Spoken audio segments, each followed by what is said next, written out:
السلام عليكم البنات، كي دايرين؟ لاباس عليكم؟ نتمنى ان شاء الله تكونوا بخير وعلى خير كلكم. اليوم البنات جيت نشارك معكم الرفيسه بالتريد والدجاج. كما كتشوفوا عندي هنا كيلو ديال الدقيق، عندي زلافه ديال الفينو كما كتشوفوا الرقيقه مزيان، عندي معلقه السكر ومعلقه الملحه. غادي نحرك كلشي مزيان، عاد نجيب الماء ديالي بارد ونجمع العجينه.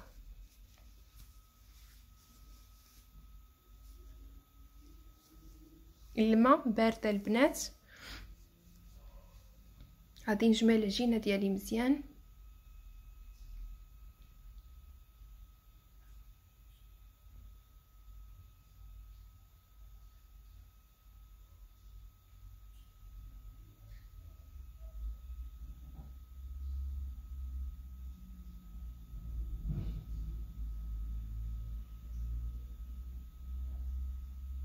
غادي نجمع كلشي ونحاول ندير القياس ديال الماء الكافي، لان كما كتعرفوا السميده كتشرب، واخا السميده فينو كتشرب الماء باش ما تقصحش لكم بزاف العجينه وتعذبكم في الدليك وتعذبكم في التقراص.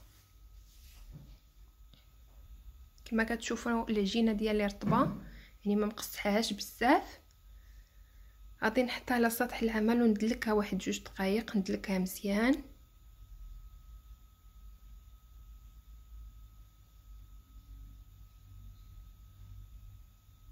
شحال ما دلكات العجينه ديالكم شحال ما طلع معكم زوينه وتساعدكم في الطراق. كما كتشوفوا البنات انا عندي هنا واحد الكميه ديال العجين تبارك الله، يعني دايره كيلو ديال الدقيق وزلافه ديال الفينو. نتوما ديروا على حساب الافراد العائله ديالكم، تقدروا ديروا نص كيلو، تقدروا تنقصوا، في ماشي ضروري انكم ديروا كيلو، ديروا على حسب الافراد العائله ديالكم. والملحه والسكر درت يلا معلقه ديال السكر. المهم الملحه ديروا على حسب الذوق، على حسب الكميه ديال الدقيق والسميده الفينو ديالكم.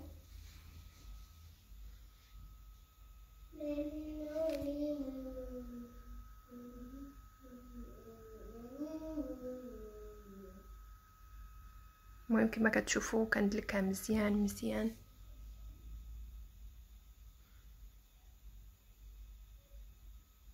المهم كما كتشوفوا دلكتها هنايا مزيان، وغادي نخليها في واحد البانيو اللي عجنت فيه نيت، غادي نغطيها ونخليها ترتاح، وغادي ندوز نطيبوا الدجاج ان شاء الله. عاد نوليو باش نقرصوا.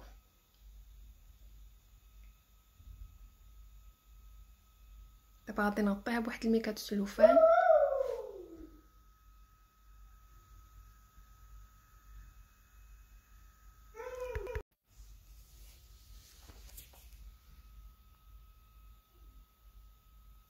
هنا كما كيمكن لكم ديروها في بانيو تغطوها بميكات السلوفان، اولا ديروها في شي طاسه اللي كتغطى وتغطيو عليها وتخليوها ترتاح على ما نطيبوا ان شاء الله المريقه ديالنا والدجاج وندوزو نقرصوها.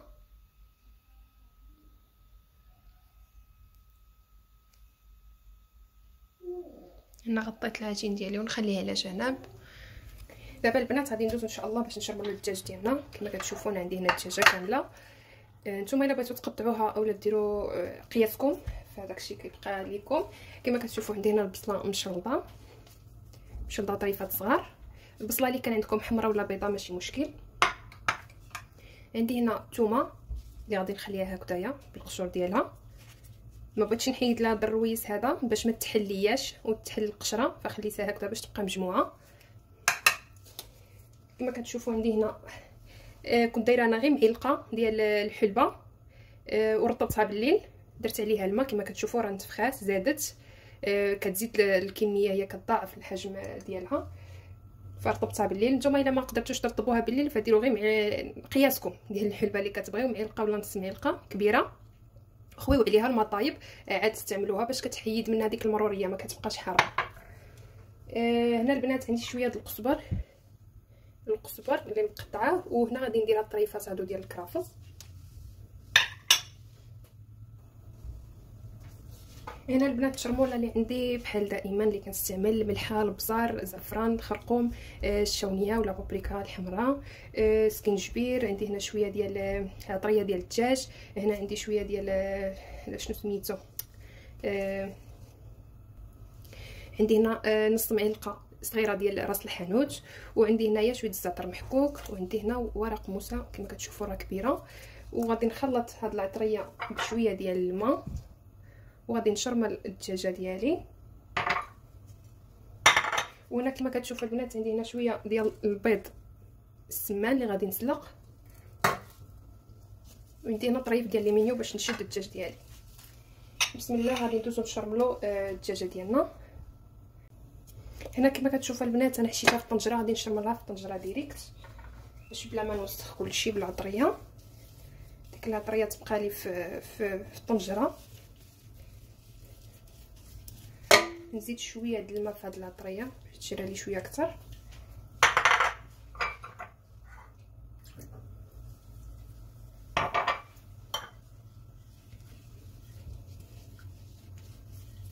نحرك مزيان باش تذوب ليا العطريه.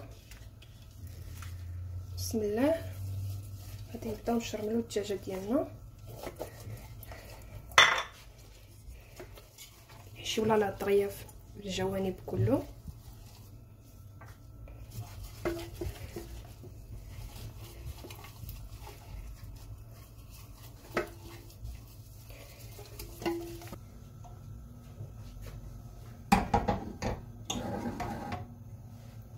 هنا كما كتشوفوا البنات شعلت البوطه على الدجاج باش يتشحر ليا شويه بديك المريقه.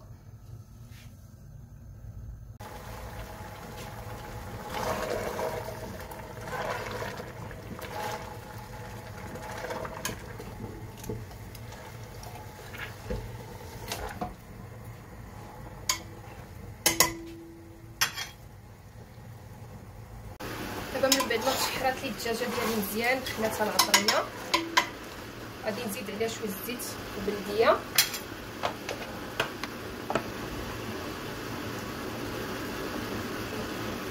غادي ندير غير الزيت البلديه فقط، وغادي نزيد البصله ديالي.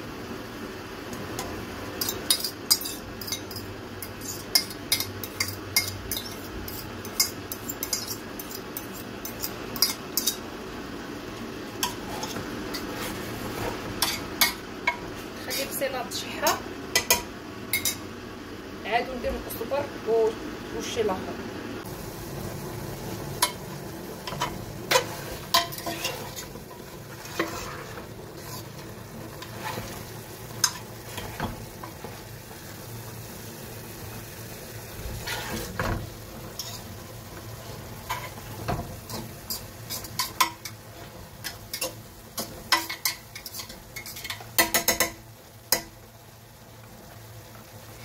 دابا غادي ندير الحلبه ديالي.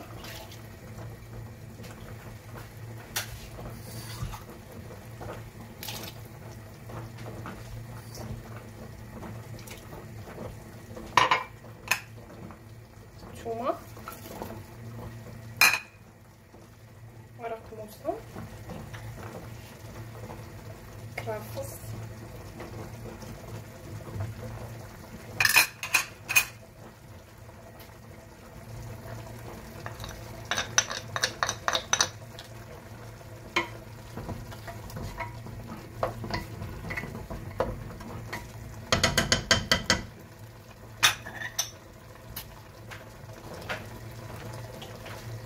وغادي نزيد الماء طايب.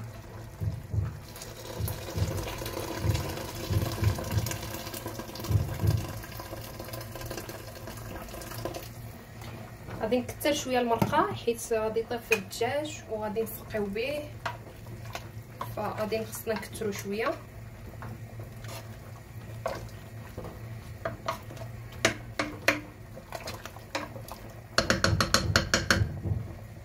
ودابا غادي نشدوه على الطنجره ديالنا ونخليوه يطيب.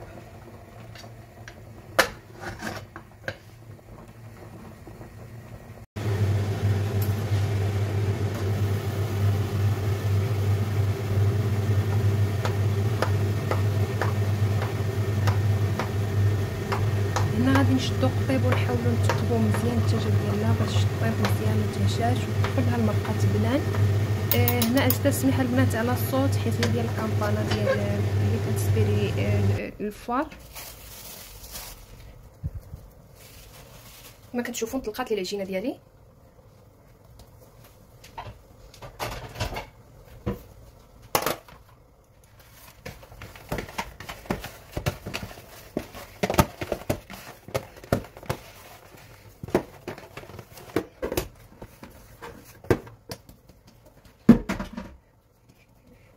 نجيب شويه زويته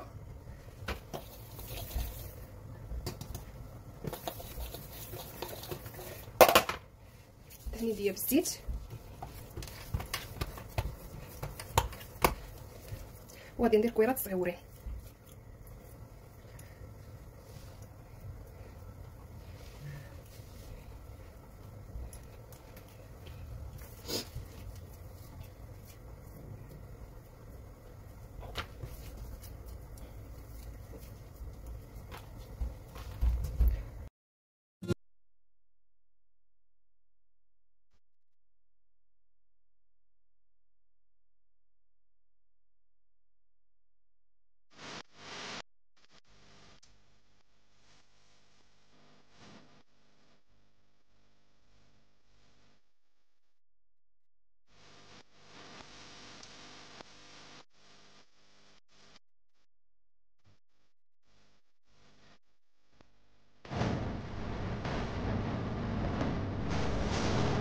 من بعد ما ساليت الكويرات ديالي كما كتشوفوا غادي نغطي واحد الجهه باش تزيد طرطار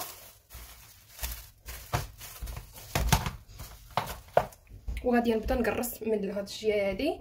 ودابا غادي نشعل البوطه على المقله ديالي فاش غادي نطيب على من ما تبقى نقرص ونطيب.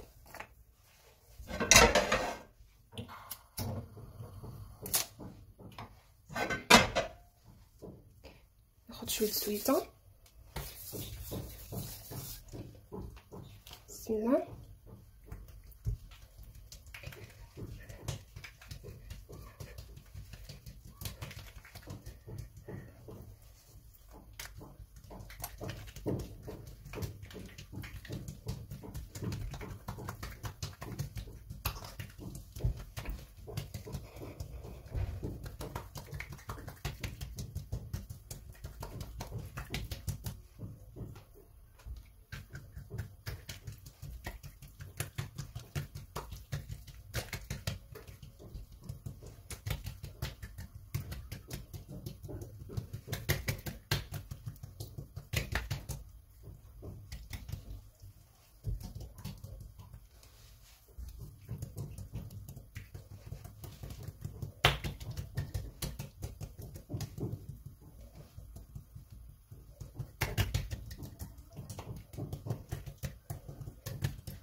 هنا من بعد ما ورقتها مزيان انا شلت البوطه على المقله ديالي.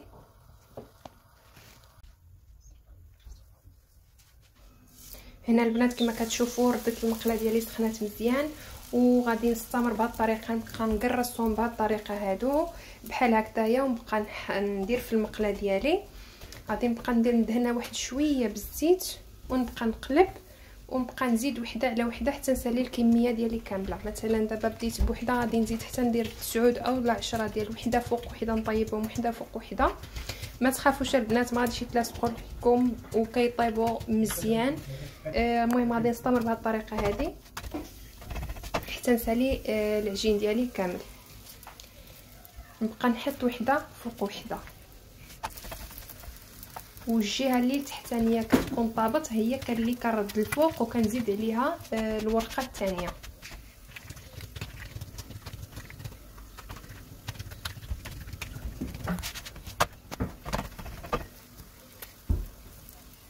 كما كتشوفوا البنات غادي نستمر بهذه الطريقه هذه حتى نكمل العجين ديالي كامل. طريقه سهله مهله البنات كلشي يقدر يديرها بالنسبه للمبتدئات ولا اللي معلمات ولا كلشي يقدر يدير الطريقه هذه والتريد اسهل ما كاين، وكيجي خفيف، كيجي خفيف على المسمن ولا الملوي، يعني كيجي خفيف بزاف وكيجي في الرفيسه زوين وكيجي خفيف، يعني ما اصلا ما تشافيش الزيت، ما تكثروش الزيت باش ما يجيش ميدم بزاف. كما كتشوفوا انا كندير غير في يدي وكنبقى ندير واحد لمسه خفيفه وصافي، ما كنديرش الزيت بزاف. وغادي نستمر البنات بهذه الطريقه هذه حتى نسالي كلشي العجين ديالي.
المهم البنات كما كتشوفوا ساليت العجينه ديالي كلها، طيبتها مزيان.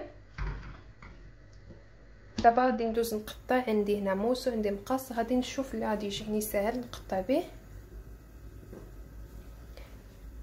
راه باقي سخون تيحرقني، نتوما الا خليتوه يبرد غادي يكون احسن.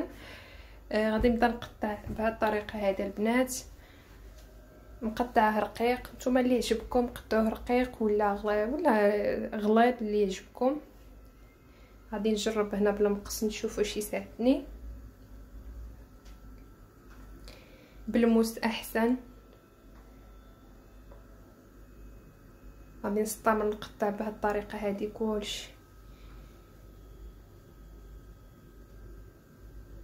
نسالي كامل تقطع التريد ديالي بهذه الطريقه.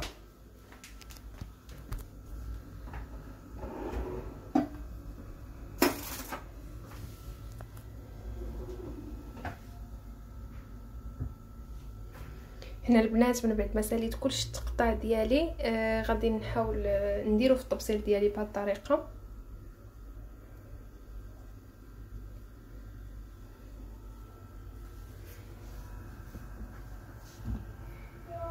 وغادي نسقيه. المهم البنات نتمنى يعجبكم الفيديو، ونتمنى يكون خفيف ظريف على قلوبكم بحال دائما. وكنشكركم على التعاليق ديالكم الزوينه، وكنشكركم على لي لايك ديالكم. وبالنسبه للبنات اللي طلبوا مني التريد فها انا وجدته لكم، فنتمنى يعجبكم وبصحه والراحه. بصراحه في هذا البرد هذا الشيء اللي خاصو بحال هاد الحويجات هادو اللي سخونين وفيهم فيتامين. ومهم نتمنى ان شاء الله يعجبكم وبصحه والراحه.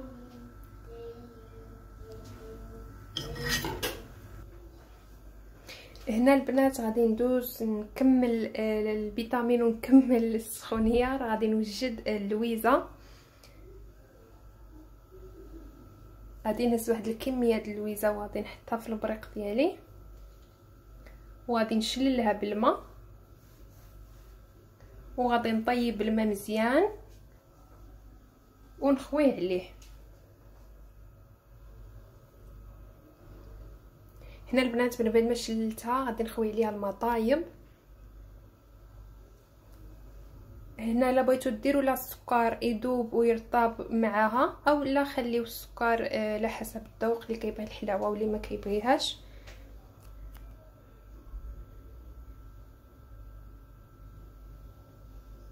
فغادي نخلي اللويزه ديالي تطلق في داك الماء طايب وغادي ندوز نسقي الرفيسه ديالي. نسقي التريد.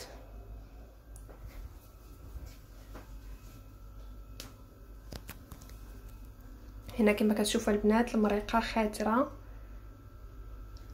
غادي نسقي التريد ديالي.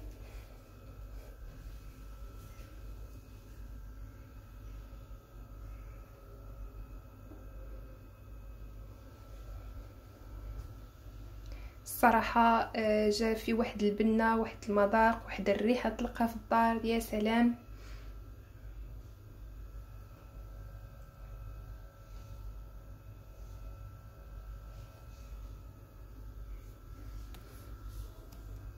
غادي ندوز نحيد الومنيو اللي شديت به الرجيلات ديال الدجاجه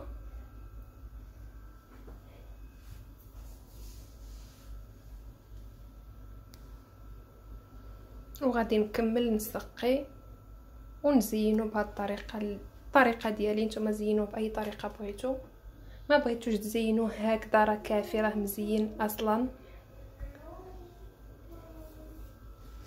هنا البنات زينتو بواحد شويه د الشريحه وحشيت فيها حبيبه ديال الابيضانه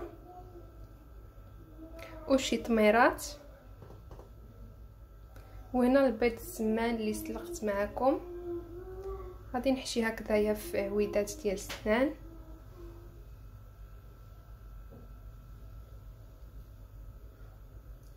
هنا التزيين كيبقى اختياري، كل واحد على حسب الذوق ديالو.